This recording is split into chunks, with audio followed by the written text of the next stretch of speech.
Break के बाद एक बार फिर से खुशामदीद नाज़रीन। इस वक्त समात जारी है और समात के अंदर बातचीत हो रही है कि क्या पार्लियामान में स्पीकर की रूलिंग को चैलेंज किया जा सकता है या नहीं किया जा सकता है। अटॉर्नी जनरल ने अपने दलाइल दिए जो हमने शुरू में बयान किए थे।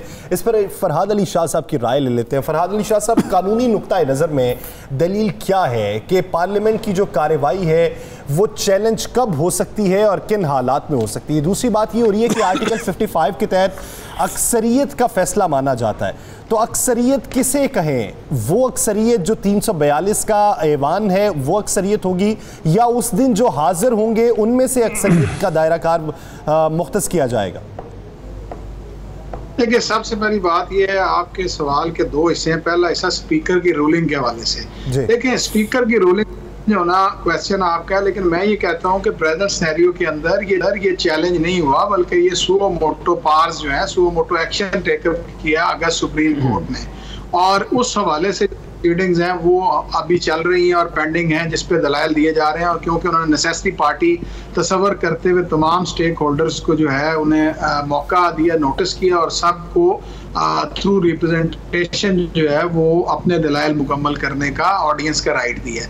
अब सेकंड थिंग इज 95। देखिए, 95 हमारा पूरे तरीके से चार चीज़ों को मुतय्यन करता है। पहली चीज़ ये है कि मोशन जो है वो 20% का वर्ड यूज हुआ आर्टिकल के अंदर कि ये रूलिंग लाने के, ये मोशन लाने के लिए 20% लोग जो हैं उनके मेंबर्स की तादाद दरकार है। सेकंड थिंग, उसका वो लिमिटेशन फराहम करता है कि 3 दिन से पहले और 7 दिन के बाद जो है इसकी काउंटिंग जो है उस मोशन पे नहीं की जाएगी। थर्ड थिंग है कि ये मोशन जो है ये बजट सेशन के अंदर नहीं लाया जाएगा। और फोर्थ थिंग है जो काउंटिंग जो है वो की जाएगी, ये बेसिक काउंटिंग जो है ये हाउस पे मुश्तमिल है कि जो मुकम्मल है के अंदर जो ज्यादा मतलब वोट ऑफ नो कॉन्फिडेंस है ही है। देखिए, वजीर आज़म फरहाद अली शाह साहब, एक चीज कंफर्म कीजिएगा, वो बहस के लिए जब मंजूर किया जाना है, जब टेबल होना है, तो उसके लिए 172 अरकान चाहिए होंगे। देखिए, 20% हर 100 में से 20 दरकार होंगे ना ये मूव करने के लिए। मोशन जो आपका 95(1) जो मेंशन करता है वो वर्ड 20% यूज करता है कि 100 के अंदर से 20 चाहिए, तो जो तादाद है उसका जो है ये मोशन मूव करने के बाद फिर उसका 4 के अंदर जाके फिर उसकी काउंटिंग और वजीर आज़म का सीज टू ऑफिस का जो वर्ड यूज किया गया। ये आज वैसे पॉइंट रेज हुआ, लेकिन शब्बीर शाह साहब, आपको ये सारा जो अब तक की प्रोसीडिंग्स हैं वो देख के क्या लग रहा है कि आज फैसला जो है वो आ जाएगा या अटॉर्नी जनरल के दलाइल मुकम्मल होने के बाद मामलात जवाबुल जवाब पे जाएंगे और फिर एक टाइम बाय जो है वो कर लेंगे जो वकला चाहते हैं? ताख़िरी हरबे भी पहले काफ़ी हद तक तूल भी दिया गया बहस को। आपको लग रहा है कि अभी ये इसके बाद इम्कान है कि जल्द आ जाए फैसला, ये जवाबुल जवाब तक जाएगी बात? देखिए, कोर्ट की प्रोसीडिंग्स और प्रोसीजर ये है कि जो दूसरी साइड है उसको रिबटल का हक हासिल है, तो रिबटल की उनको राइट है। शायद वो रिबटल के लिए टाइम मांगे और शायद मोस्ट प्रोबेबली ये केस कल तक के लिए अडजर्न हो जाए। लेकिन इसमें जो सबसे अनफॉर्चुनेट बात है वो ये है कि ये कोई complicated question of law supreme court के सामने नहीं है। It is an open and shut case. आप सबके सामने है कि क्या आर्टिकल 95 की वायलेशन हुई है या नहीं हुई, क्या आर्टिकल 58 की वायलेशन हुई है या नहीं हुई। इन दोनों की वायलेशंस ऐसी हैं जो कि floating on the surface of record है। ऐसा नहीं है कि बिल्कुल वायलेशंस नजर नहीं आ रही। सो इसका जो इमीडिएट और स्ट्रेट फॉरवर्ड आउटकम है वो ये है कि assemblies have to be restored. जो इलीगल रूलिंग है उसको सेट असाइड कर देना चाहिए। Anything less would be a fraud on the constitution. ये तो चीफ जस्टिस पे रिमार्क्स दे चुके हैं कि वाज़े दिखाई दे रहा है कि जो है वो गलत दी गई है। बड़ी इंपॉर्टेंट बात जो है जो सामने आई कि अटॉर्नी जनरल ने डिप्टी स्पीकर की रूलिंग का दिफा नहीं किया, बल्कि उन्होंने जोर दिया कि नए इंतखाबात का जो अनाउंसमेंट की गई है अब इस सिलसिले को पाया तकमील तक पहुँचाया जाए। इरशाद साहब, ये बात तो क्लियर हो गई। जाहिर है डिप्टी स्पीकर साहब के वकील जो थे वो दूसरे थे, फिर उसके बाद डॉक्टर साहब मेरे ख्याल से बात जी डॉक्टर साहब, आप इस पे कमेंट करना चाह रहे हैं कुछ? मैं थोड़ा सा इसको एक्सप्लेन कर दूं। अगर आपको, मैं कल से वकला से इसके पर बात कर रहा था। देखिए, जो जब सुप्रीम कोर्ट ने नोटिस इशू किए, रेस्पोंडेंट्स तो इनको नहीं कहते इस प्रोसीडिंग में सुओ मोटो में, लेकिन सुप्रीम कोर्ट ने नोटिस इशू किया प्रेसिडेंट ऑफ पाकिस्तान को, प्राइम मिनिस्टर ऑफ पाकिस्तान को, पाकिस्तान तहरीक इंसाफ को एज अ पार्टी, स्पीकर को, डिप्टी स्पीकर को। तो मैंने लोगों से पूछा कि भाई इन सब का मैंडेट क्या होगा, ये वकला क्या करेंगे। तो मुझे यही पता चला था कि जो अटर्नी जनरल हैं, चूँकि वो अटर्नी जनरल ऑफ पाकिस्तान हैं, वो ना प्रेसिडेंट को रिप्रेजेंट कर रहे हैं, ना प्राइम मिनिस्टर को कर रहे हैं, ना स्पीकर को कर रहे हैं, ना डिप्टी स्पीकर को कर रहे हैं, ना तहरीक इंसाफ को कर रहे हैं। वो एक लीगल सिचुएशन के लिए अदालत की असिस्टेंस करेंगे।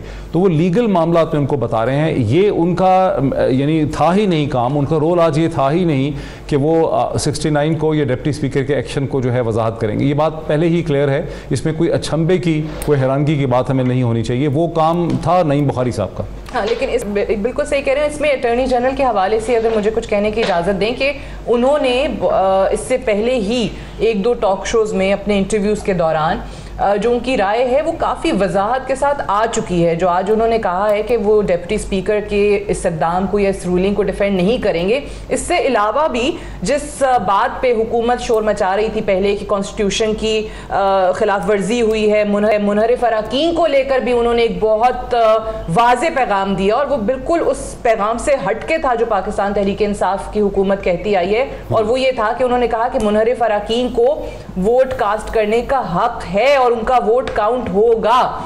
आप देख लें पीटीआई का मौक़िफ़ जो था वो इससे बिल्कुल यकसर था। एक और चीज़ मैं ज़रूर कहना चाहूँगी कि जो आज अभी फवाद चौधरी साहब बात कर रहे थे कि अगर अदालत इन कैमरा वो हेयरिंग कर ले तो ऐसे कुछ शवाहिद हैं कि जिसके बाद उनको फैसला करने में आसानी हो जाएगी। वो शवाहिद क्या हैं, वो किस चीज़ की बात कर रहे हैं? वो एक आलमी साजिश की बात कर रहे हैं कि जी हमारी हुकूमत को गिराने के खिलाफ एक कॉन्स्पिरेसी हुई है।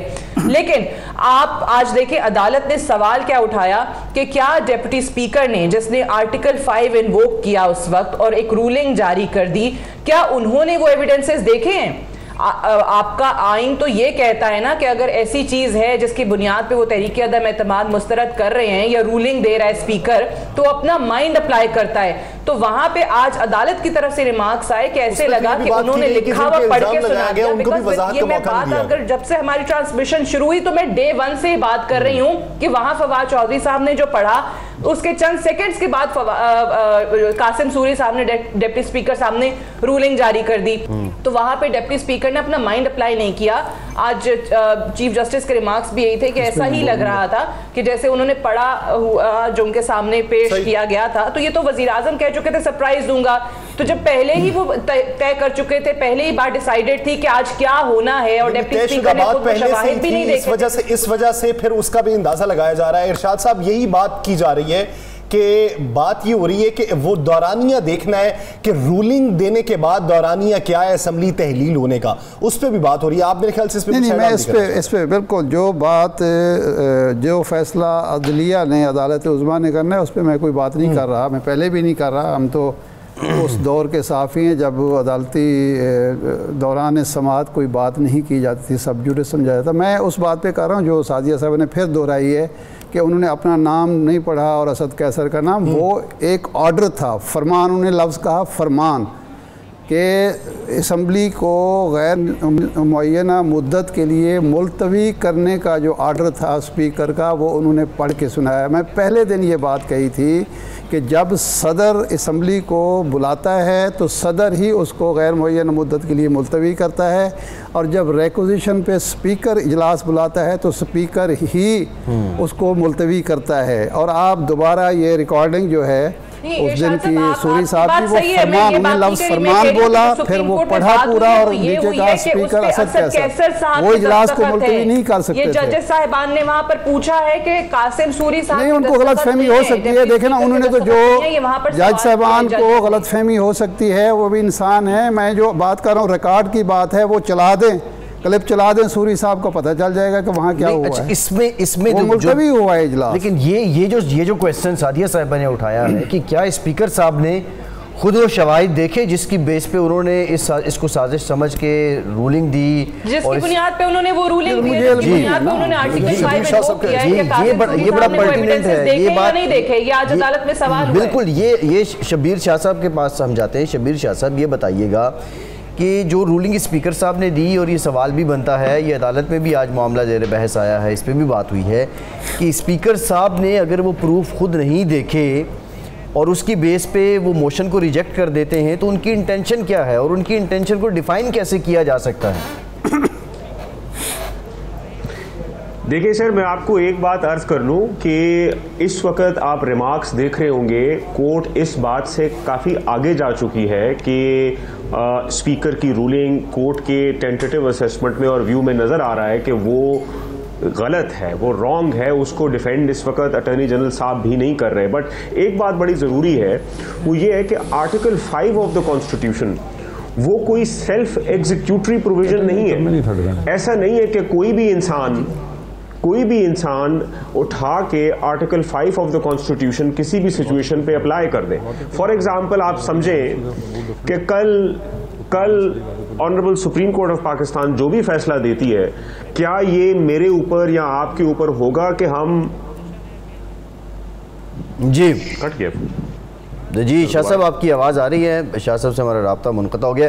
फरहाद शाह साहब, आपके सामने यही सवाल है कि जो इंटेंशन है स्पीकर साहब की उसको कैसे डिफाइन किया जा सकता है, और वो खुद कैसे कन्विंस हुए कि ये आर्टिकल 5 की जो है वो यहाँ पे खिलाफ वर्जी हो रही है?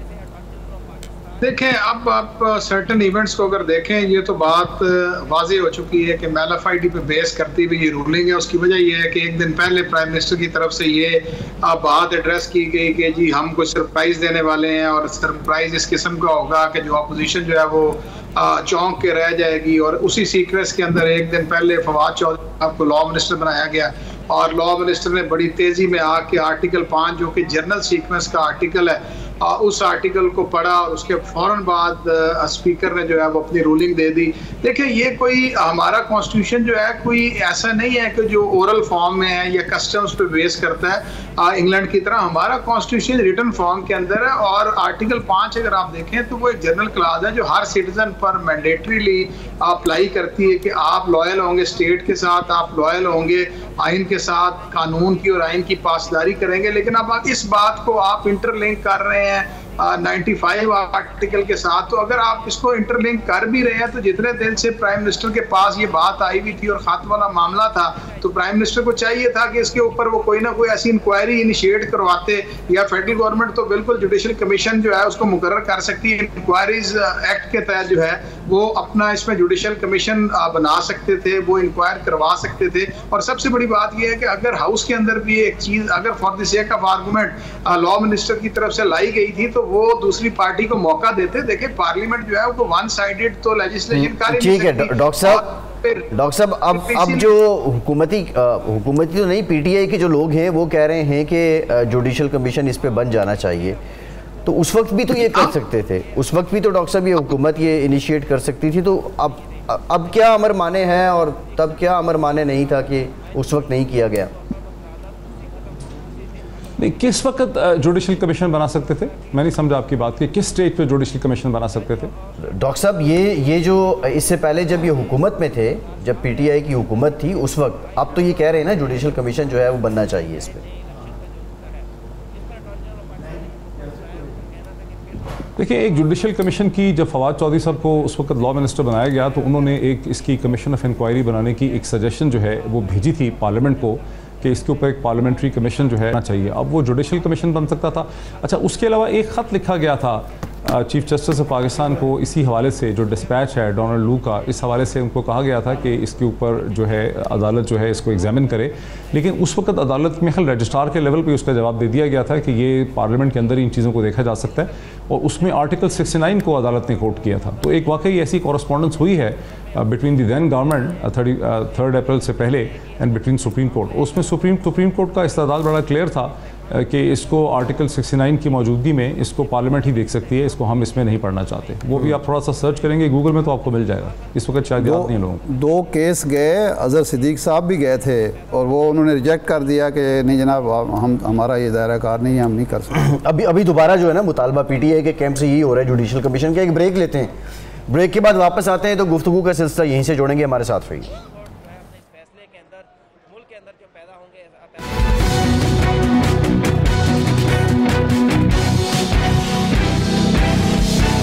ब्रेक के बाद एक बार फिर से खुशामदीद नाज़रीन। हम सियासी और कानूनी पहलुओं पर बात कर रहे हैं। इस वक्त जो सुप्रीम कोर्ट में समाअत जारी है उसका मजीद अहवाल भी जानेंगे। जो सियासी तौर पर मामूलात हैं उस पर हम काफ़ी अहाता डाल चुके हैं। इमरान वसीम हमारे नुमाइंदा 92 न्यूज़, उन्होंने हमें ज्वाइन किया है, उनसे मजीद तफसीलात जानते हैं। इमरान बताइएगा कि इस वक्त समाअत जो है वो क्या जारी है या ख़त्म हो चुकी है, और दलाइल क्या मुकम्मल हो चुके हैं, तरफ दिए जा रहे हैं? इस समाअत में तो अभी कुछ देर का वक्फा हुआ है, 15 मिनट का वक्फा। जज साहबान ने कहा है कि हम वक्फा कर रहे हैं और वक्फे के बाद दोबारा आकर इस केस को जो है वो आगे फर्दर प्रोसीड करेंगे। लेकिन 4 दिनों से जो इस केस की समाअत हो रही है उसमें एक चीज तो आज अदालत ने अपना जो फैसला कहें कि वो सुना दिया है, क्योंकि जो अपोजिशन के वकला थे वो कह रहे थे कि स्पीकर की रूलिंग जो है वो गैर आईनी है, इस पे आप अदालत जो है अपना दायरा अख्तियार इस्तेमाल कर सकती है, अदालत की ज्यूरिसडिक्शन बनती है। लेकिन जो हुकूमती वकला थे वो अदालत को इसी बात पर जो आर्गूमेंट करते रहे कि जो आर्टिकल 69 का बार है वो अपनी जगह पर मौजूद है। सुप्रीम कोर्ट पार्लियामान की कार्रवाई में मुदाखलत नहीं कर सकती, सुप्रीम कोर्ट की कार्रवाई में जाकर किसी किस्म की डायरेक्शन जारी नहीं कर सकती, और अगर सुप्रीम कोर्ट कोई डायरेक्शन जारी करेगी तो ये सुप्रीम कोर्ट के अख्तियारात पर तजावुज़ होगा, पार्लियामान के अख्तियारात हैं उनके ऊपर भी तजावुज़ होगा। आज जब ये वक्फा किया गया तो चीफ साहब ने बड़े अल्फाज के साथ कहा, बड़े क्लियरली अल्फाज के साथ कहा कि एक बात जो है उन्हें नजर आ रही है कि रूलिंग जो स्पीकर की है वो गलत है। चीफ साहब ने कहा कि अब देखना यह कि अब इससे आगे क्या होगा, इससे आगे क्या करना। इस पर यह जवाब दिया कि मेरा फोकस भी नए इंतखाबात है, क्योंकि अटॉर्नी जनरल भी आज कहा कि मैं ये समझता हूँ कि जो डोमेन की बात की जा रही है, जो पार्लियामान के दायरा अख्तियार की बात की जा रही है, उसमें किसी हद तक अदालत जो है वो उसका एक्शन जो है अदालती जायजा ले सकती है। और इमरान आवाज में कुछ तकनीकी मसाइल का सामना है, और राब्ता दोबारा से बहाल करते हैं। उतनी देर असद साहब वहाँ पर मौजूद थे। असद साहब आप ज़रा ब्रीफ कर दें इमरान ने जहाँ से ये सिलसिला इमरान रुके हैं, और उसके बाद ये बता दीजिए कि अब क्या दलाइल सारे मुकम्मल हो चुके थे या रीबटल का मौका भी होगा, या आप सिर्फ फैसला की देर है? जी फैसल, आज अभी अटर्नी जनरल दलाइल दे रहे थे, जब मैं उठकर आया हूँ वहाँ से और वक्फा हुआ है, तो मुझे ये मालूम नहीं है कि अटर्नी जनरल ने अपने दलाइल ख़त्म कर लिए हैं या वक्फे के बाद वो दोबारा कुछ दलाइल देना चाहते हैं। लेकिन वो काफ़ी देर से दलाइल दे रहे थे, अगर वो ख़त्म नहीं कर चुके हैं तो वो ख़त्म करने के करीब होंगे। और इस बात का भी इम्कान है कि अपोजिशन के जो वकला थे उनको कुछ कोई 5-5, 10-10 मिनट शायद दिए जाएँ, अगर वो उस पर अपना कोई मौक़िफ़ देना चाहते हैं या कोई जवाब देना चाहते हैं, और उसके बाद शायद फैसला महफूज हो जाए जो आज या कल सुनाया जा सकता है। तो कार्रवाई तो तकरीबन मुकम्मल हो गई है। लेकिन अगर मैं ये कहूं कि नईम बुखारी साहब ने आज पीटीआई के लोगों को काफ़ी मायूस किया है तो शायद गलत नहीं होगा, क्योंकि या तो ये स्पीकर की रूलिंग है वो उसके मामले में इतना कमज़ोर है, दलाइल नहीं है, इसको डिफेंड करना बहुत मुश्किल है, या फिर शायद उनकी तैयारी नहीं थी। कई ऐसे सवाल आज सुप्रीम कोर्ट की तरफ से, जजेस की तरफ से रखे गए हैं जिसके जवाबात नहीं दिए जा सके। मिसाल के तौर पर यह सवाल किया गया कि स्पीकर के जो दस्तखत हैं वो क्यों मौजूद हैं और डिप्टी स्पीकर के ने वहाँ पर दस्तखत क्यों नहीं किए थे, या फिर यह सवाल किया गया कि पॉइंट ऑफ ऑर्डर जो था लॉ मिनिस्टर का, उस पर ऑपोजिशन को बहस का मौका क्यों नहीं दिया गया। तो उस पर तो अगरचे उन्होंने ये कह दिया कि इस पर बहस नहीं हो सकती, नईम बुखारी साहब ने कहा, लेकिन उस पर ऐसा लग रहा था कि जजेस की तसल्ली नहीं हुई। फिर ये कि क्या उस वक्त कोई मटेरियल जो है वो लॉ मिनिस्टर ने दिखाया था, स्पीकर साहब को कोई मटेरियल दिखाया गया था उस खत से मुतालिक जिस पर उन्होंने फौरन यकीन कर लिया, और अगर उन्होंने यकीन कर लिया और वो उन्होंने जो है वो रूलिंग पास कर दी, तो रूलिंग तो पहले से लिखी हुई थी क्योंकि उस पर असद कैसर के दस्तखत भी मौजूद थे। तो कई ऐसे पॉइंट थे जिस पर जो है वो सेटिस्फाई नहीं किया जा सका कोर्ट को, क्या और किसी एक जानिब से भी, किसी एक जानिब से भी डिप्टी स्पीकर की रूलिंग आईनी करार दिए जाने के हवाले से तसल्ली करवाई गई है अदालत की? दोबारा कहिए, क्या कहा आपने? मैंने कहा क्या किसी एक तरफ से भी डिप्टी स्पीकर की जो रूलिंग है वो आईनी करार दिए जाने या उसमें मुदाखलत ना किए जाने की वजह से तसल्ली बख्श किसी ने जवाब कोई जमा करवाया हो कि अदालत उससे मुतमईन हुई हो? नहीं, देखिए तसल्ली बख्श था या नहीं था ये तो अदालत की जजमेंट में सामने आएगा कि कितनी तसल्ली हुई है। लेकिन ये ज़रूर है जो मैं कह रहा था कि अटॉर्नी जनरल ने ये तस्लीम कर लिया है कि लामहदूद इख्तियारात नहीं होते स्पीकर के पास या डिप्टी स्पीकर के पास। ये देखना पड़ता है कि कहाँ पर उनके इख्तियारात, उन्होंने सही इख्तियारात का इस्तेमाल किया और कहाँ पर नहीं किया। तो इस हद तक तो अटॉर्नी जनरल ने एक एतदाल के साथ इस आर्गूमेंट को तस्लीम किया है। लेकिन मेरा ख्याल है कि अभी जो इमरान भी आपको बता रहे थे और या ये जजेस की तरफ से रिमार्क्स आए हैं कि ये तो बज़ाहिर लगता है कि रूलिंग जो है वो गैर आईनी थी, और लेकिन अब देख रहे हैं कि आगे क्या होगा। बिल्कुल तो अब ये मेरा ख्याल है बड़ा इंपॉर्टेंट है अब, लेकिन ये कहा जा सकता है कि आज शायद फैसला आ जाए या कार्रवाई अदालत की आज मुकम्मल हो। इंटरेस्टिंग नुक्ता है जो असद ने आखिर में बताया है कि आगे क्या होगा, कि रूलिंग अगर गलत है तो उसके जो भी मुहर्रिकात हैं या उसकी जो आगे कॉन्सिक्वेंसेज हैं वो तो एक तरफ, लेकिन आगे क्या होगा अगर इसी चीज़ को लिंक करें, वो जो हम पहले भी बात कर रहे थे कि शायद इससे अब इंतखाबात का ऐलान हो चुका है, तो डॉक्टर साहब ने भी कहा था कि शायद कोई मिडल ग्राउंड निकालना पड़े, बहुत ही शायद। अच्छा, आपको ज़्यादा उम्मीद नहीं है कि इलेक्शंस की तरफ जाए? सही है, लेकिन एक चीज बहरहाल उसमें देखिए ना डॉक्टर साहब, रात को जो प्रेस कॉन्फ्रेंस हुई थी मौलाना रहमान साहब की तरफ से, शायद डर गई है, शायद इस पर आपने, नहीं मैं ये नहीं कह रहा कि डर गई है, लेकिन मैं ये कह रहा हूं कि अदालत को बहरहाल दबाव में लाने की मुसलसल, मरियम की आप प्रेस कॉन्फ्रेंस से शुरू करें या उससे पहले भी जो प्रेस कॉन्फ्रेंस परसों दोपहर 11 बजे बिलावल साहब कार्रवाई शुरू होने से कुछ देर पहले, और फिर क्या जी फवाद चौधरी साहब के कमेंट्स जो अभी सुप्रीम कोर्ट के बाहर उन्होंने, वो तो कह रहे हैं तहरीके पाकिस्तान की तरह कौम निकलेगी और लोग निकलेंगे और जज्बा वैसा ही होगा और ऐसे ही सरशार होंगे। हाँ बिल्कुल सही है। आज सुबह वो शिकवा कर रहे थे, जब अदालत में आए थे तो मैं और वो इकट्ठे ही एंटर हो रहे थे, तो उस वक्त उन्होंने ये कहा था कि जी बड़ी अफसोसनाक प्रेस कॉन्फ्रेंस है जो रात की है, लेकिन अभी उनके ट्वीट भी आया। उनका ट्वीट ये है, और खैर उनका ये आर्गूमेंट है, उनके वकील ने आर्गूमेंट इस्तेमाल नहीं किया, उनका आर्गूमेंट ये है कि अदालत उस खत का मवाद देखे बगैर कि जिसकी बुनियाद पर रूलिंग दी गई है उसको देखे बगैर कैसा फैसला दे सकती है, लेकिन यही सवाल जजेस की तरफ से भी किया गया है। स्पीकर साहब कैसे कर सकते हैं, ये बड़ा इंटरेस्टिंग है असद साहब, चीजें जो है वो कॉम्प्लेक्स, ये बड़ा इंटरेस्टिंग है, ये बड़ा इंटरेस्टिंग है कि स्पीकर साहब कैसे कन्विंस हुए देखे बगैर, और उन्होंने आर्टिकल 5 को बेस बना के और फिर वो सारा कुछ रिजेक्ट कर दिया। डॉक्टर साहब एक बड़ी इंटरेस्टिंग सूरत हाल है, अभी फवाद साहब की स्टेटमेंट हम देखें, फिर हम कल मौलाना साहब की स्टेटमेंट देखें, लेकिन आप नहीं समझते कि पीटीआई पिछले 3.5 सालों में भी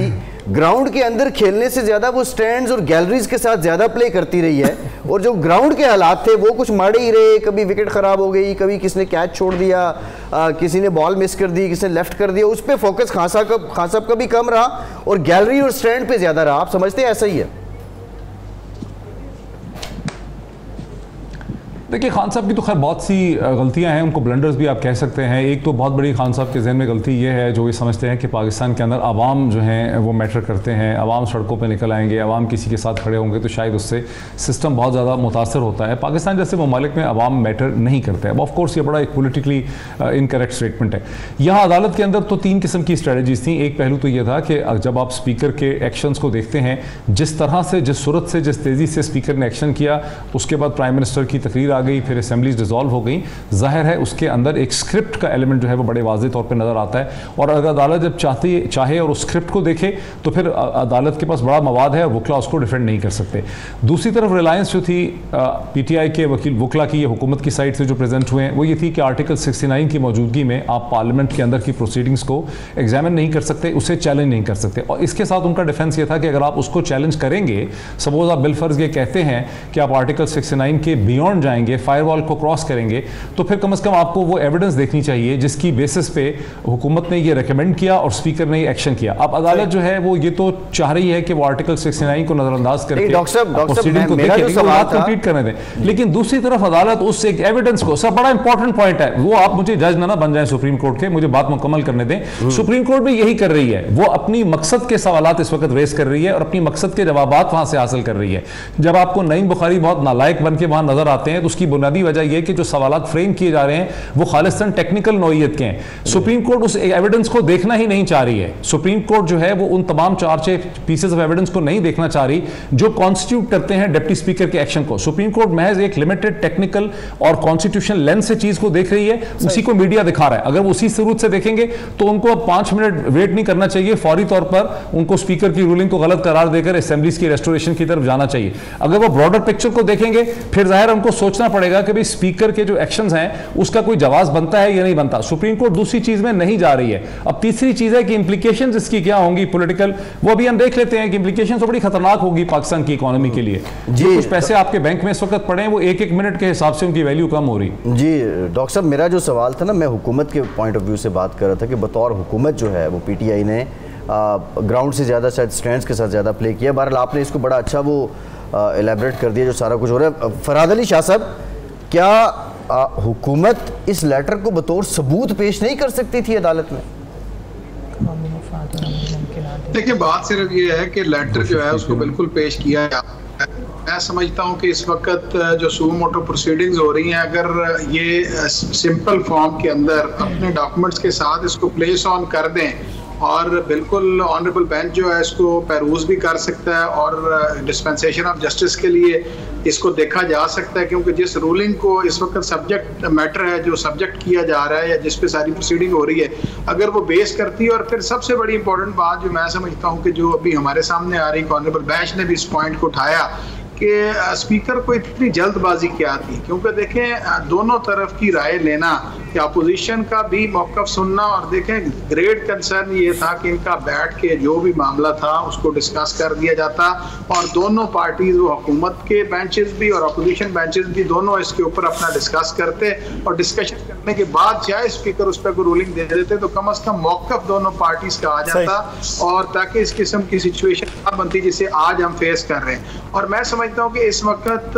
जो इंटरप्रिटेशन जिन आर्टिकल्स की होने जा रही है, देखें आर्टिकल 5 जिस तरीके से 95 के लिए यूज किया गया वो बड़ा इंपॉर्टेंट है कि इस तरह से तो फिर कभी भी किसी भी प्राइम के अगेंस्ट जो है कोई नो कॉन्फिडेंस का मोशन कामयाब ही नहीं हो सकता। स्पीकर तो हमेशा पार्टी का अपना ही स्पीकर हुआ करता है और वो स्पीकर जो है वो सिंपल फॉर्म के अंदर आर्टिकल 5 को बुनियाद बनाए और विदाउट एनी सब्सटेंस वो नो मोशन, किसी भी शहादत के बगैर आप इल्जाम आयद करें और तहरीक अदम एतमाद को खारिज कर दें। बैरिस्टर शब्बीर शाह साहब, आपसे ये जानना चाहूँगा कि टाइम ड्यूरेशन कितना इंपॉर्टेंट होता है। छोड़ दें कि दूसरों का जवाब लिया गया या नहीं लिया गया, बात ये हो रही है कि एक तरफ से इल्ज़ाम लगाया गया, उसी दौरान स्पीकर की जानिब से वो बात को अखज़ किया गया और नतीजा भी बयान कर दिया गया, फिर उसके बाद असम्बलियाँ तहलील कर दी गई।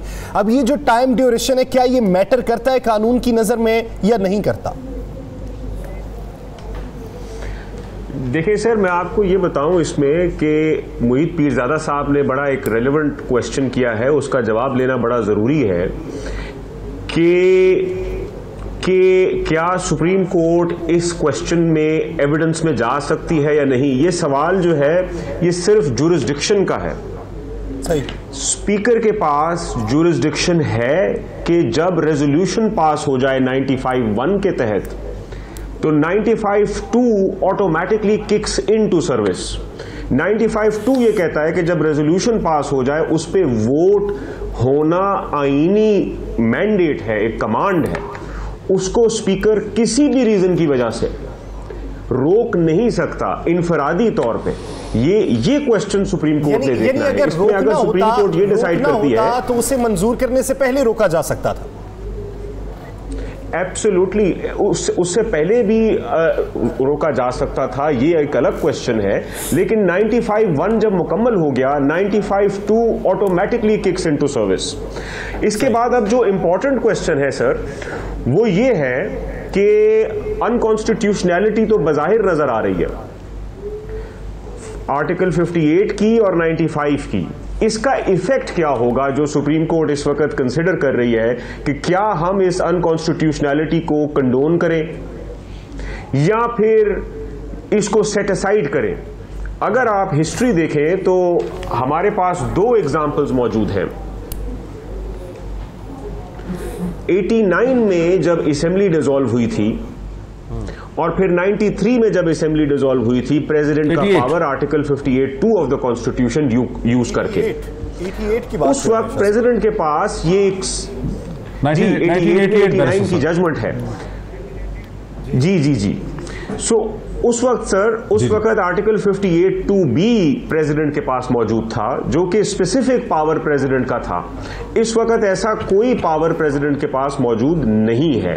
उन दोनों सिचुएशंस में सुप्रीम कोर्ट का फैसला यह था कि ये अनकॉन्स्टिट्यूशनल था। असेंबलीज डिसॉल्व करना प्रेसिडेंट ने एक गैर आईनी काम किया है। सिर्फ एक दफा 89 में जो फैसला आया वो ये था कि अब क्योंकि अवाम is geared up for elections, हम ये इलेक्शंस को नहीं रोकेंगे। सिर्फ एक फैसला है। उसके बाद 93 में सुप्रीम कोर्ट ने अपने ही फैसले को फॉलो नहीं किया और उस फैसले को कानूनी तौर पे, आईनी तौर पे कोई अच्छी नजर से देखा नहीं जाता।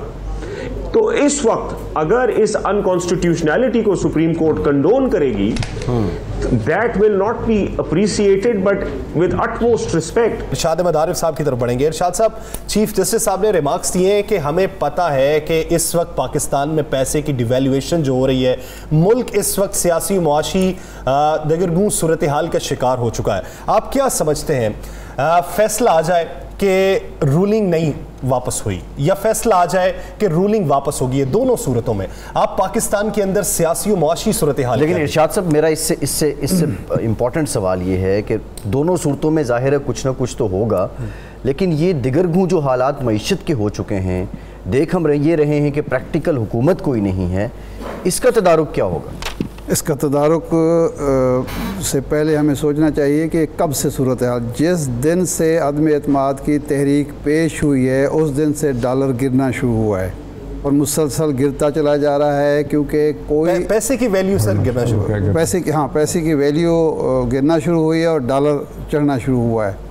यानी आप अंदाज़ा करें कि रूस ने जब यूक्रेन पर हमला किया, एक हफ्ते के लिए डॉलर बढ़ा, रूबल गिरा, लेकिन हफ्ते के अंदर अंदर वापस हालात दुरुस्त हो गए, क्योंकि वो बहरान जो मुल्क के अंदर था वो इतना लंबा नहीं हुआ था, लेकिन पाबंदियाँ भी लग गई, स्विफ्ट का जो था वो सिस्टम भी ख़त्म हो गया। इसके बावजूद एक हफ्ते या 10 दिन के अंदर उन्होंने बहाल कर लिया और 100 से नीचे आ गया वो।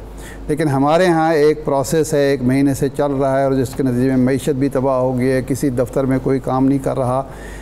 अब ये सवाल तो हो रहा है कि स्पीकर को क्या जल्दी थी, डिप्टी स्पीकर को, कि बात सुनते ही उन्होंने रूलिंग दे दी। लेकिन चूँकि हम अदालत उज़्मा का एहतराम करते हैं, मैं तो कम अज़ कम कोई बात करने के लिए तैयार नहीं हूँ। मैं तो ये सवाल भी नहीं उठा सकता था कि अदालत उज़्मा को क्या जल्दी थी कि कोई पिटीशन फ़ाइल किए बग़ैर एतवार के दिन, छुट्टी के दिन जो है वो इजलास बुला लिया गया और पहले सारे जज इकट्ठे हुए, फिर उसके बाद वो नोटिस ले लिया गया, ये सारा कुछ। तो ये बहुत सारे चीज़ें हैं, सवालात हैं, और जिस तरह पीरज़ादा साहब कह रहे हैं कि मर्ज़ी के सवालात किए जा रहे हैं, मर्ज़ी का जवाब हासिल करने की कोशिश की जा रही है।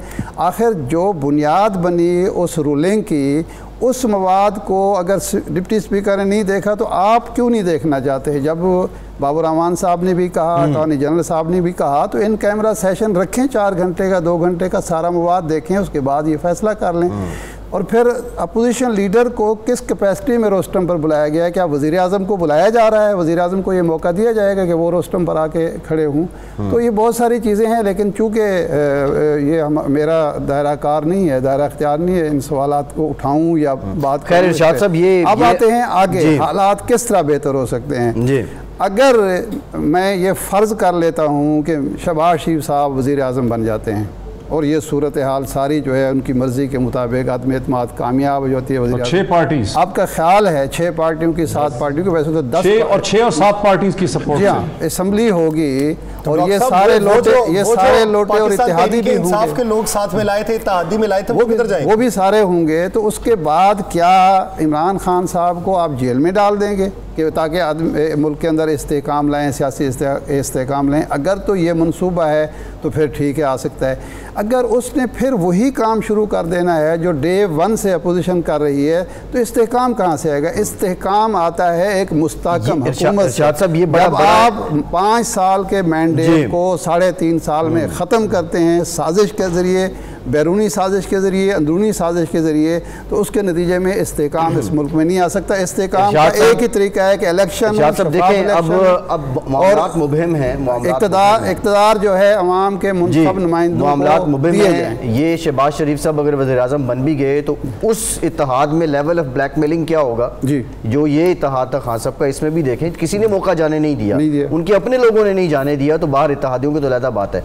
वो क्या होगा, वो कैसे होगा, वो बात की बात है। लेकिन सादिया साहिबा, मेरा क्वेश्चन ये है आपसे, जो मारूजी हालात हैं और मीडिया पे रिपोर्ट तो हो रहा है कि डॉलर बढ़ रहा है, रुपये डी वैल्यू हो रहा है। पिछले दिनों एक बहुत बड़ा लेटर भी सुप्रीम कोर्ट को लिखा गया जिसमें ये जो इकोनॉमिक मैटर्स हैं उस पर बात की गई, जो मुख्तलिफ सेगमेंट्स हैं सोसाइटी के, मुख्तलिफ लोग हैं, उन्होंने लिखा। अब इन हालात में अवाम की हालत तो और पतली हो जानी है और उसका अवाम तो किसी को उसका इल्ज़ाम भी नहीं दे सकेंगे, किसी को जिम्मेदार भी नहीं ठहरा सकेंगे कि अब कौन कर रहा है। तो इसका हल क्या होगा सादिया साहिबा? देखिए, बिल्कुल मैंने अपनी बात का आगाज़ भी यहीं से किया था कि ये जो रोज़ के सर्कस देख रहे हैं हम, जो हमारी कभी पार्लियामान में हो रहे होते हैं, कभी सड़कों पे हो रहे होते हैं, कभी किसी होटल में हो रहे होते हैं, सो ये सुन के आवाम भी अब तंग आना शुरू हो गई है, क्योंकि असल इश्यूज़ वही हैं जिनका जिक्र आप कर रहे हैं। जो मैंने कहा था कि आप देख लें 190 तक डॉलर पहुँच गया है। आप कहीं पर भी किसी भी मुल्क में अगर इस किस्म की सूरत हाल, एक पोलिटिकल इंस्टेबिलिटी पैदा कर देंगे तो वहाँ पर मईशत तो परवान चढ़ेगी नहीं। आप जितने भी ममालिक हैं जो इकोनॉमिकली वायबल हैं, वहां पर क्या हुआ कि आपने उनको टाइम दिया, एक सेटअप जो था, पॉलिटिकल सेटअप, वो वहां पर चलता रहा। अब हमारे यहाँ हर थोड़े अरसे के बाद सड़कों पे लोग आ जाते हैं किसी भी वजह की बुनियाद पे। मैंने तो इमरान खान साहब का भी जिक्र किया था कि वो चाहे धरना हो या अब ये तहरीक अदम एतमाद हो, अगर आप किसी भी हुकूमत को मुद्दत पूरी नहीं करने देंगे तो आपकी इकॉनमी कभी भी नहीं बढ़ सकेगी। फिर लोग इसी तरीके से सफर करेंगे जैसे आज करते दिखाई दे रहे हैं। अभी कल मैं खबर देख रही थी कि जो सीपैक है, सेकेंड फेज है, उस पर काम रुक गया है। चाइना जो है वो देख रहा है, 46 कंपनीज उनका काम रोक के बैठी हुई हैं। वो ये देख रही हैं कि पॉलिटिकल अनसर्टेनिटी इतनी ज्यादा है मुल्क में, मामलात किस तरफ जाते हैं। आपका कोई बिजनेसमैन जो है वो काम करने को तैयार नहीं है, कॉन्ट्रैक्ट जो है वो लोगों को नहीं मिल रहे हैं। सब ये देख रहे हैं कि जी ये मुल्क के हालात कुछ किसी तरफ लग जाएं, कुछ समझ में आए कि कहाँ जा रहा है मामला, फिर देखेंगे। सो आप कैसे एक्सपेक्ट कर सकते हैं इस सारी सिचुएशन में कि आपकी इकॉनमी चलेगी? इस तरीके से मुल्क की मईशत, किसी भी मुल्क की मईशत काम नहीं करती है। आपको एक बाकायदा तौर पे तमाम स्टेक होल्डर्स को अब होश के नाखून लेने चाहिए और बैठ के फैसला करें कि आपने इस मुल्क के साथ करना क्या है। ये खिलवाड़ बहुत हो गया है, कभी किसी एक वजह की बुनियाद पे, कभी दूसरी कोई वजह बनाकर आप इस मुल्क को चलने देंगे? आप इसके अवाम को इसी तरीके से सफर करने देना चाहते हैं? ये बहुत बड़ा सवाल है। असद भाई, आप क्या राय रखते हैं? जमहूरियत में इख्तलाफ को हुस्न कहा जाता है कि हुस्न है इख्तलाफ करना, लेकिन आप ये देखिए कि एक इख्तलाफ मरकज़ में हुआ था, मरकज़ में अदम एतमाद की तहरीक आई और सूरत हाल किस नहज पे पहुंच गई। फिर पंजाब के अंदर आई, वज़ीर आला भी गए, डिप्टी स्पीकर के खिलाफ भी आ गई, और अभी की इत्तलात ये है कि ख्वाजा सलमान रफ़ीक अपने दीगर साथियों के हमरा पंजाब असम्बली जा रहे हैं स्पीकर के खिलाफ तहरीक अदम एतमाद। कल भी कोशिश की थी उन्होंने जमा कराने की, लेकिन वहाँ मौसूल। अब ये इसे जमहूरियत का हुस्न समझें या ये समझें कि जमहूरियत वेंटिलेटर पर? ये जमहूरियत का इंतकाम है। देखिए यासर, देखना ये पड़ेगा कि ये अनसर्टेनिटी कितना अर्सा जारी रह सकती है। अभी आप देखिए शहबाज शरीफ साहब ने जो जाकर वहाँ पर सुप्रीम कोर्ट में कहा है कि जी आपका फैसला आएगा, रूलिंग आप जो है वो कलअदम हो जाती है तो तहरीक अदम एतमाद बहाल हो जाएगी। ये ऐसी अनाउंसमेंट है जैसे उन्होंने इलेक्शन का नतीजा आने से पहले 2013 में कहा था कि बड़े भाई साहब जो है वज़ीर आज़म है और मैं वज़ीर आला हूँ। इलेक्शन के नतीजे से पहले ही उन्होंने पूरी डिक्लेरेशन दे दी थी। अब मामला यह है कि अब अगर फर्ज कीजिए कि ये तहरीक अदम एतमाद बहाल हो जाती है और मामला फिर पार्लियामेंट के पास चला जाता है, तो फिर हुकूमत के पास क्या कार्ड्स होंगे? आज जो इमरान खान साहब के वकील थे इम्तियाज सिद्दीकी साहब, उन्होंने कहा कि जी अगर करना हो, इशारा दिया उन्होंने, तो ये भी किया जा सकता है कि अगर झगड़ा होता है, झगड़े की सूरत में 40 लोग सस्पेंड कर दिए जाते हैं स्पीकर की तरफ से, और सस्पेंड करने के बाद वोटिंग कर दी जाती है, तो फिर कहाँ जाएंगे हालात? फिर दोबारा सुप्रीम कोर्ट में आ जाएंगे। तो स्पीकर के पास तो 10 रास्ते हैं दोबारा सुप्रीम कोर्ट के पास रजू करने के लिए। लेकिन सवाल यह है कि यह मामला कब तक ऐसे चलेगा? और अगर हुकूमत यह फैसला करती है कि उसने रिजाइन करके बाहर आ जाना है, और आप सोचिए कि 150 लोग जो हैं वो 140 लोग आपके कौमी असेंबली से निकल जाएं, खैबर पख्तूनख्वा की असेंबली टूट जाए, पंजाब से लोग निकल जाएं, तो ये जी असद साहब ये तो खैर चला लेंगे। आप कहेंगे ठीक है हम कोर्ट ने फैसला करना है, लेकिन इस्तेहकाम नहीं आ सकता। जी कोर्ट ने फैसला करना है, हम फैसले के बाद ही इस पर जरा डिटेल बात कर सकते हैं। हम तो मुख्तलिफ जो पहलू हैं उस पर बात कर रहे हैं। शब्बीर शाह साहब आपने जाना भी है, आप फाइनल कमेंट अपनी तरफ से कर दें।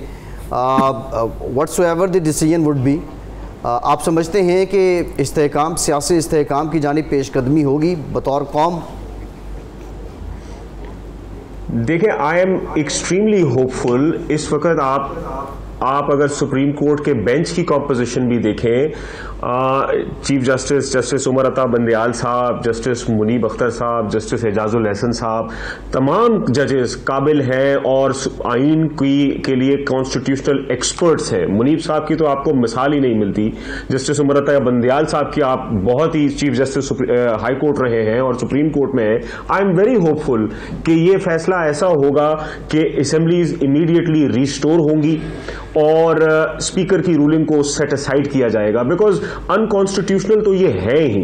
इसको इवन जो आपके साथ लोग बैठे हुए हैं, मेरे ख्याल में मुईद पीरजादा साहब बैठे हुए हैं, ही इज एन इंटेलेक्चुअल, मैं उनकी राय की बहुत एहतराम करता हूं, वो भी इसको दिफा नहीं कर पा रहे कि ये अनकॉन्स्टिट्यूशनल नहीं है।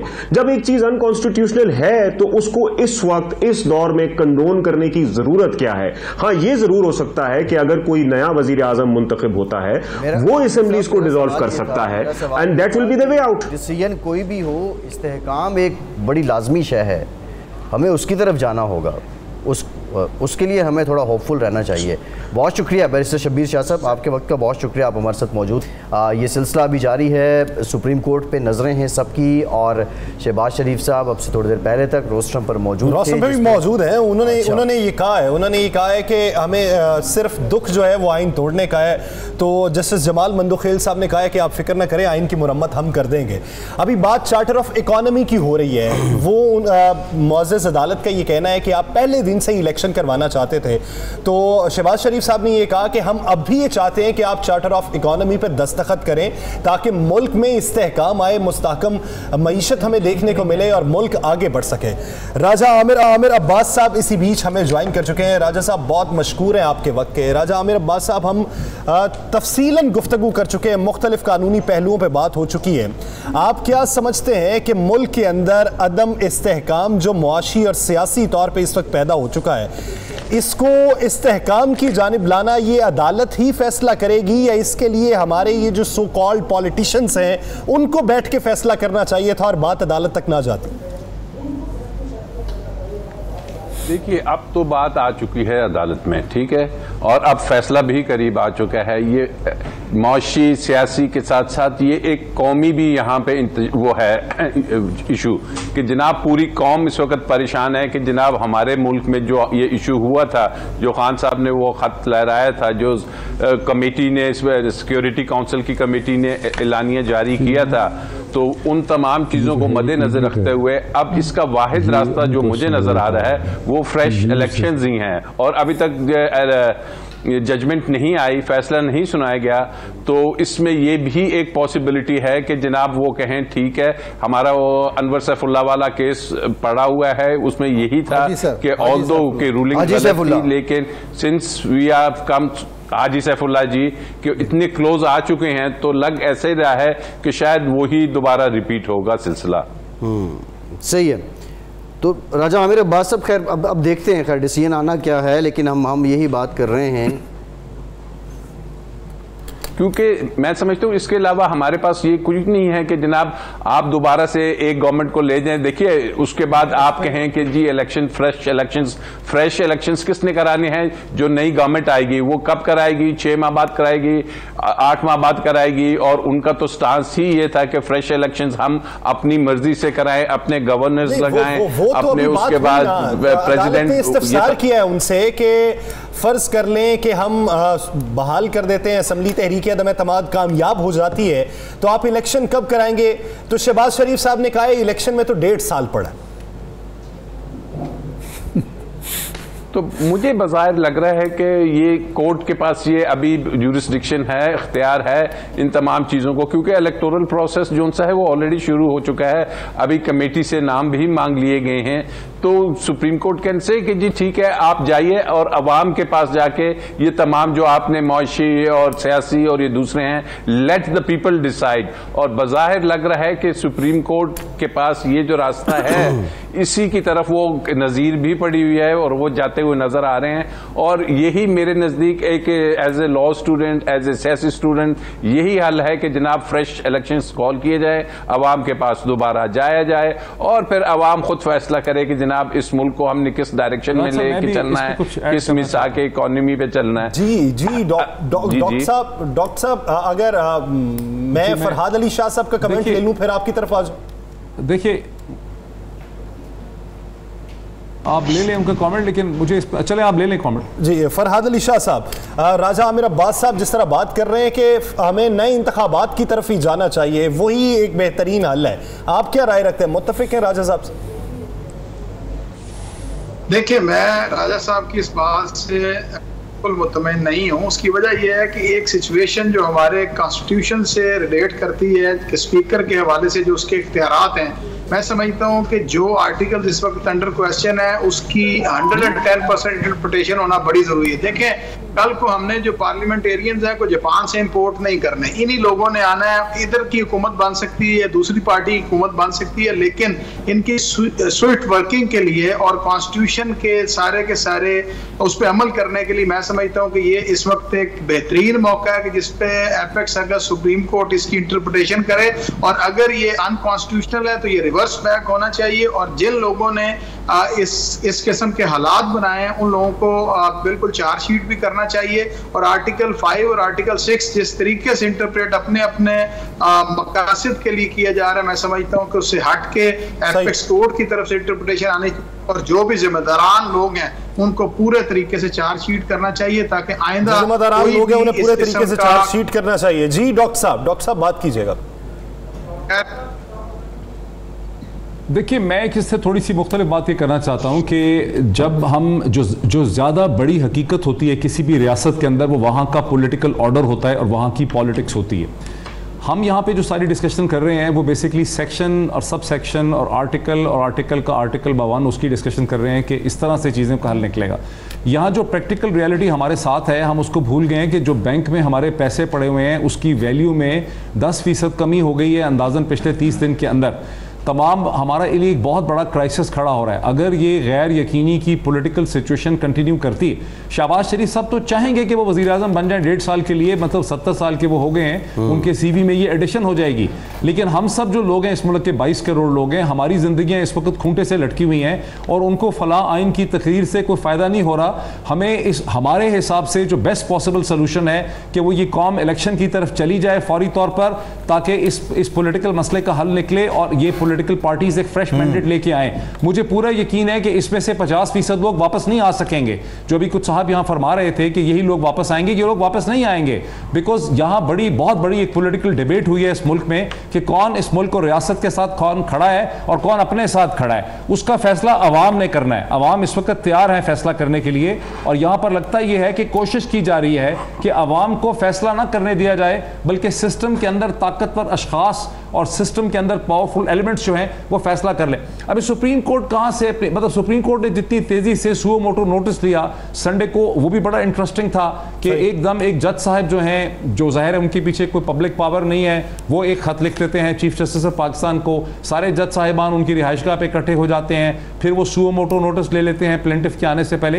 ये सब चीज़ें भी जो हैं वो खासी दिलचस्प हैं। और फिर अदलिया किसको अकाउंटेबल है? चले हुकूमतें, चीफ मिनिस्टर, प्राइम मिनिस्टर्स तो किसी को अकाउंटेबल है, हम सब अदालतों को अकाउंटेबल है, लेकिन सुप्रीम कोर्ट ऑफ पाकिस्तान किसको अकाउंटेबल है? वो किसके सामने उसने जवाब देना है कि उसके एक्शंस के नतीजे में अगर बहरान पैदा हो जाता है, यहाँ पर एक पॉलिटिकल इकोनॉमी का बहरान इस वक्त हमारे सामने। सबसे बड़ी जो हकीकत है वो इस वक्त पाकिस्तान की इकोनॉमी की हकीकत है, जहां अब से चंद दिन पहले तक बैंक्स का और स्टेट बैंक के पास मिला के 21-22 बिलियन डॉलर थे। अभी उसके हालात देखें, अभी कहें किसी को पता करके आपको बताए कि इस वक्त पाकिस्तान के रिजर्व्स की क्या सूरत हाल है। अभी आपको चाइना ने पेमेंट डेफर की है अपने लोन्स की और यूएई ने डेफर की है, वो डेफरमेंट निकाल दें तो अब नेगेटिव बैलेंस के तौर पे जा रहे हैं। जी बिल्कुल ठीक है, डॉक्टर साहब का पॉइंट ऑफ व्यू आ गया। ये खैर मामला थोड़ा सेंसिटिव होता जा रहा है। सादिया साहिबा, मेरा सवाल आपसे ये है कि वो बुक या वो कुलिया या वो फार्मूला जिसके तहत इस मुल्क ने चलना है, जिसको आइन हम कहते हैं, उसका मुकद्दम रहना भी तो बड़ा ज़रूरी है ना। अच्छा, बड़ी इंटरेस्टिंग बात आपने की है। मैं आपको एक बात बताती हूँ कि ये जब इतने दिन हो गए हम ये ट्रांसमिशन कर रहे हैं, ठीक है, और हमारे जितने भी तवील घंटों की ट्रांसमिशन हो रही है और हमारे पास बहुत सारे लॉ एक्सपर्ट्स भी आकर बैठते हैं। अभी भी राजा आमिर अब्बास साहब बैठे हैं, फरहाद अली शाह साहब बैठे हैं। ये आप आइन की जिस किताब का मुझे हवाला दे रहे हैं, इस आइन की किताब की इंटरप्रिटेशन, इसका मतलब किसी एक भी शिक को उठा लें, किसी एक आर्टिकल को उठा लें, मैं इन दोनों के सामने रखती हूँ, दोनों डिफरेंट ओपिनियन देंगे। जितने लॉ एक्सपर्ट्स के साथ हमारी बात होती रही है, हर एक की इंटरप्रिटेशन फ़र्क है, और वो इंटरप्रिटेशंस हमने देखा है कि उनकी आज भी समात में, कल भी सुप्रीम कोर्ट में भी उनका जिक्र होता रहा। हर कोई अपने तरीके से इंटरप्रेट कर रहा है। सो ये कॉन्स्टिट्यूशन मुझे तो समझ में नहीं आ रहा कि ये आपने हर शिक के लिए, हर आर्टिकल के लिए जाना है सुप्रीम कोर्ट पहले, कि आप बताएं कि इसका मतलब क्या निकलता है। एक पे फैसला आ जाए, फिर दूसरे आर्टिकल पे फैसला आ जाए, फिर तीसरे पे फैसला आ जाए, फिर पता चलेगा कि क्या है इसको किताब को लेकर आपने किस तरफ जाना है। जो बार बार यहाँ पे बात हो रही है, ये लड़ाइयाँ, आईनी बहस, ये चलते रहेंगे इस मुल्क में। असल चीज़ वही है कि आपने इतना ज़्यादा सियासी अदम इस्तेहकाम कर दिया है कि अब किसी को भी वे आउट नजर नहीं आ रहा। सियासी अदम इस्तेहकाम के साथ-साथ जो मुआशी अदम इस्तेहकाम हुआ है वो उससे शायद कुछ बड़ा रास्ता जो है वो आम इंतखाबात हैं, जनरल इलेक्शंस की तरफ जाना है। लेकिन उसमें भी मसाइल देखिए कि दोनों तरफ से क्या बातें हो रही हैं। ईवीएम पे जो एतराज़ात हैं, जो ओवरसीज़ पाकिस्तानीज़ के वोट के हक पे एतराज़ात हैं, या फिर आपके इलेक्शन कमीशन ने अगर इसी तरीके से स्पाइनलेस रहना है जैसे कि इंतखाबात के मामले में वो अभी तक रहा है, तो फिर किस तरीके से चीज़ें आगे बढ़ेंगी। दूसरा, अगर इंतखाबात चलें हो भी जाते हैं, क्या आप मुझे गारंटी देते हैं कि तमाम सियासी जमातें उन नताइज को तस्लीम करेंगी? क्या वो धांधली का नारा या इल्ज़ाम लगाकर वापस सड़कों पर नहीं आऊंगी? अगर पीटीआई जीत जाती है तो क्या पीएमएलएन पीपल्स पार्टी वाले उनको चलने देंगे? अगर पीएमएलएन या पीटीआई में पीपल्स पार्टी में से कोई हुकूमत बना देता है तो आपको लगता है कि पाकिस्तान तहरीक इंसाफ या इमरान खान सड़कों पे नहीं आएंगे? तो कैसे आप ये इस चीज़ को मेक श्योर करेंगे कि वाकई यहाँ पर मुद्दतें पूरी हों, हुकूमतों की एक तरीके से, एक ज़ाब्ते से उनको काम करने दिया जाए, चलने दिया जाए? अभी भी अदम ये जो एतमाद की तहरीक आई, ये वोट ऑफ नो कॉन्फिडेंस का की सिलसिला शुरू हुआ, तो उस पर सबसे पहला सवाल क्या था कि भाई अगले साल तो वैसे ही आम इंतखाबात हो रहे हैं, तो जहां इतना सब्र किया तो चंद महीने और सब्र कर लेते। लेकिन नहीं, वो चीज़ आई। सो ये जो आप जिन इश्यूज पे बात कर रही हैं, कैसे सुधार सकते हैं? सवाल तो ये है ना, अब इलेक्शन हो तो उस पर एतराज़ ना हो, कोई भी मामला हो उस पर कोई कंसेंसस हो, ये कैसे हो सकता है? अब्बासी साहब, मैं जवाब देना चाहता हूं। मैं ये बार बार कहती हूं कि सारे स्टेक होल्डर्स, तमाम इदारे बैठे and once and for all इस चीज का कोई ना कोई हल निकालें कि इस सिस्टम को कैसे चलाना है, इस मुल्क को अपनी कैसे लेकर चलाना है। बट मैं अपनी बात रिपीट कर रही हूँ फैसल के मुझे बड़ा अफसोस होता है, जहाँ से मैंने बात का आगाज शुरू किया था, कि आपके सियासतदान हर गुजरते दिन ये बड़ा अफसोसनाक है सियासतदान, जब तक कोई इदारा उनकी उंगली पकड़ के नहीं चलाएगा, उनकी पुष्ट पे कोई इदारे नहीं खड़े होंगे, तो वो खुद से इतनी सलाहियत नहीं रखते कि आप इस पार्लियामान को या इस मुल्क को चला सकें जिसके वो दावे करते हैं। लेकिन 3.5 साल प्राइम मिनिस्टर ओपोजिशन लीडर को अगर हाथ भी नहीं मिलाता, सलाम भी नहीं करता, और इवन कोई जो ताल्लुकात कार है वो भी हमें नजर नहीं आता, तो फिर ये मामलात कैसे? लेकिन तमाम स्टेक होल्डर्स ने एक बार बैठ के मिसाके जमहूरियत भी किया था ना, उसका नतीजा क्या निकला? फरहाद अली शाह साहब से जवाब ले लेते हैं। जी फरहाद शाह साहब। मेरे लिए बहुत काबिल एहतराम है मोहतरमा, बहुत अच्छा पॉइंट ऑफ व्यू जो है बयान कर रही हैं। बात यह है कि देखें, इंटरप्रिटेशन जो है कॉन्स्टिट्यूशन की, वो ना ट्विटर के जरिए होनी है, ना सोशल मीडिया के जरिए होनी है, ना हमने अपने मुताबिक करनी है। इंटरप्रिटेशन अगर करनी है तो वो एपेक्स अगर सुप्रीम कोर्ट नहीं करनी है। और सुओ मोटो पार्स की डॉक्टर साहब ने जो अभी बात की कि वो कितनी जल्दी या इतवार वाले दिन, देखें वो पार जो है वो मुल्की मामलात को मद्देनजर रखते हुए, पब्लिक इंटरेस्ट को मद्देनजर रखते हुए 1 अगस्त सुप्रीम कोर्ट का इख्तियार है, वो उसको इस्तेमाल करेंगे। उसके लिए कोई टाइम लाइन या टाइम फ्रेम नहीं दिया गया। तो इस पर तो बड़ा हमारा लॉ जो है बड़ा क्लियर है। और मैं समझता हूँ कि जिस तरीके से पार्लियामेंट के अंदर मामलात को अनकॉन्स्टिट्यूशनली लेके चला गया, मैं समझता हूँ कि अनारकी को अगर किसी चीज़ ने कंट्रोल किया तो वो क्रेडिट एपेक्स अगर सुप्रीम कोर्ट को जाता है कि उन्होंने मामलात को वक्त से पहले ही संभाला है, और पार्टीज को जो कि स्टेक होल्डर्स हैं उनको ला के रोस्टम पे मौका दिया है कि जो अगर उनकी पार्लियामेंट के अंदर बात नहीं सुनी गई तो यहाँ पे उनको ऑडियंस का राइट दिया जा रहा है। और इंटरप्रिटेशन के जरिए वो इन मामलात को फॉर एवर सेटल करना चाहते हैं इंटरप्रिटेशन के जरिए, ताकि कल को अगर कोई स्पीकर इस किस्म की रूलिंग देने लगे तो उसके लिए पूरा का पूरा पैरामीटर्स जो SOPs हैं वो आज इस केस में फिक्स कर दें, ताकि इस किस्म की सिचुएशन कल को ना आए।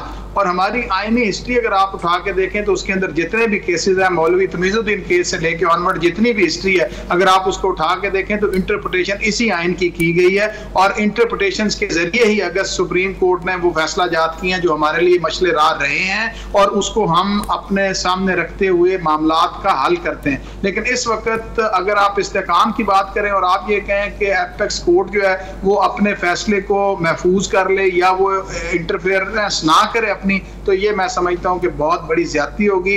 एपेक्स अगर सुप्रीम कोर्ट का जो काम बनता है वो पूरे तरीके से परफॉर्म कर रहे हैं और मौजूद जजेस से हमें पूरा उम्मीद रहना चाहिए कि ना सिर्फ इंसाफ होगा बल्कि इंसाफ होता हुआ दिखाई भी देगा। और हमें पूरा यकीन है कि इंशाअल्लाह ताला अनकॉन्स्टिट्यूशनल जो अगर एक्ट्स हुए हैं तो उसको डिक्लेयर भी किया जाएगा, रिवर्स भी किया जाएगा और मुल्क पाकिस्तान की सालमियत को मद्देनजर रख के फैसले किए जाएंगे। मुल्क पाकिस्तान की सालमियत को मद्देनजर रख के फैसले किए जाएंगे। इरशाद आरिफ साहब की तरफ बढ़ना चाहूँगा। इरशाद साहब, जिस तरह सादिया साहिबा बात कर रही थी कि तमाम स्टेक होल्डर्स को मिल बैठ के फैसले करने चाहिए और मुल्क की समत का तयन करना चाहिए, वो कौन से स्टेक होल्डर्स हैं जो बैठेंगे? हमारे यहाँ आप भी जिस तरह फैसल भी जिक्र कर रहे थे कि 3.5 साल हुक्मरान वक्त जो है वो अपोजिशन लीडर के साथ हाथ ना मिलाना चाहता हो, तो फिर इनको मिल बैठ के एक मेज़ पे लाने वाला बंदा कौन है? देखिए, मैं ज़रा मुख्तलिफ बात करने लगा हूँ। मेरा भी ये नुक्ता नज़र है कि सब स्टेक होल्डर को बैठ के कोई तय करना चाहिए, लेकिन अगर ये नहीं होता, अगर इंतखाबात ऐसे हों जो अवाम को नज़र आएँ, अवाम को मैं कह रहा हूँ, जो पीरज़ादा साहब बात कर रहे हैं कि उसमें अवाम मैटर नहीं करते, बिल्कुल मैटर नहीं करते, क्योंकि सबको पता होता है कि हम वोट किसी को दे के आते हैं, नतीजा किसी के हक़ में निकल रहा होता है। अगर अवाम को नज़र आए कि मैंने, आम आदमी वोटर कहे कि मैंने जिसको वोट दिया है वही मुंतखब हुआ है, अवाम की अक्सरियत ने जिसको मुंतखब किया है, तो किसी को जुर्रत नहीं होगी कि उस इलेक्शन को चैलेंज कर सके।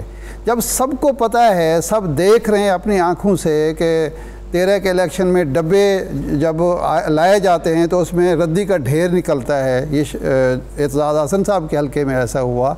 4 हल्कों को चैलेंज करते हैं इमरान खान साहब, और जब चारों खोले जाते हैं, उनमें से 3 खोले जाते हैं, तो उसमें बाकी 30-30 हज़ार 20-20 हज़ार जो है वो जाली वोट निकल आता है। तो ऐसी सूरत में बहरहाल वो इलेक्शन को कोई नहीं मानेगा और फिर किसी को हक़ हासिल होगा कि वो लोगों को सड़कों पर लाए और आके उनका हिजान पैदा करे, इस्तराब पर पैदा करे, अदम इस्तेकाम पैदा करे। 18 में भी हमने यही कुछ देखा कि जनाब एक आदमी एक पार्टी का टिकट लेके जाता है और उसके बाद आखिरी दिन जाके वो टिकट वापस कर देता है और किसी और पार्टी के साथ खड़ा हो जाता है। अब हम देख रहे हैं कि जो इत्तेहादियों ने किया, ये एक पॉइंट ज़रा इस पर गौर करें कि 8 मार्च को जब आदम एतमाद की तहरीक पेश हुई है तो MQM इत्तेहादी थी। वो आदम एतमाद की तहरीक सिर्फ इमरान खान के ख़िलाफ़ नहीं थी, वो MQM के ख़िलाफ़ भी थी, हुकूमत के ख़िलाफ़ थी। 8 तारीख को जिस फरीक के ख़िलाफ़ आदम एतमाद पेश हो रही है, पता चलता है 30 तारीख को जनाब वो आदम एतमाद पेश करने वालों के साथ खड़े होते हैं। तो कौन मानेगा कि ऐसा अचानक हो गया है और अचानक उनको पता चला है कि 3.5 साल तक तो हम एक गलत साइड पे बैठे हुए थे। जब ये सारी मनूवरिंग ख़त्म होगी, मैनेजमेंट जो होती है इलेक्शन की ये ख़त्म होगी, तो उसके बाद कोई शख्स जुर्रत नहीं करेगा कि अवाम के फ़ैसले को चैलेंज कर सके। और यही इस्तेहकाम लाने का वाहिद ज़रिया है कि इलेक्शन कमीशन भी अपने इख्तियारात इंसाफ के साथ इस्तेमाल करे, बाकी जो इदारे हैं वो भी अपने इख्तियार दायरा कार में रहें और इख्तियारात इस्तेमाल करें। सियासी जमातें जो हैं वो सिर्फ अवाम की तरफ देखें, किसी और की तरफ न देखें, और अवाम को हम नवाब बना के आप पार्लियामेंट में आए, उस पार्लियामेंट को कोई ख़तरा नहीं होगा। देखिए 85 के इलेक्शन हुए थे, गैर जमाती बुनियादों पर थे। एक ऐसे शख्स ने कराए थे जो फ़ौजी आमिर था। बेनज़ीर भुट्टो इंतहाई मकबूल थी इस मुल्क की, लेकिन जुनेजो साहब इसके बावजूद कि वो सिलेक्टेड थे, 88 तक बेनज़ीर भुट्टो साहबा ने हर तरह की तहरीक चला के देख ली, वो हुकूमत को अदम इस्तेहकाम से 2-4 नहीं कर सकी, किसी अमल में रुकावट नहीं डाल सकी। जब ज़ियाउल हक ने असम्बली तोड़ दी, अपने इख्तियारात को कार ला कर, उसके बाद अदम इस्तेहकाम का एक सिलसिला शुरू हो गया। तो इसलिए अगर आप अवाम के मुंतखब नुमाइंदों को, वाक़तन मुंतखब नुमाइंदों को ला के बिठाएँगे तो कोई जुर्रत नहीं करेगा। अवाम के वाक़तन मुंतखब नुमाइंदों को लाकर बैठाएंगे तो कोई जुर्रत नहीं करेगा सिस्टम को लपेटने की। यही एक बुनियादी हल है, यही एक बुनियादी कुलिया है और यही बेसिक है जिसकी बुनियाद पे पूरे सिस्टम को तरतीब दिया जाना चाहिए। इस पर मजीद भी बात करेंगे, एक ब्रेक लेनी है, ब्रेक के बाद वापस आएंगे, गुफ्तगू को यहीं से कंटिन्यू करेंगे। Stay with us.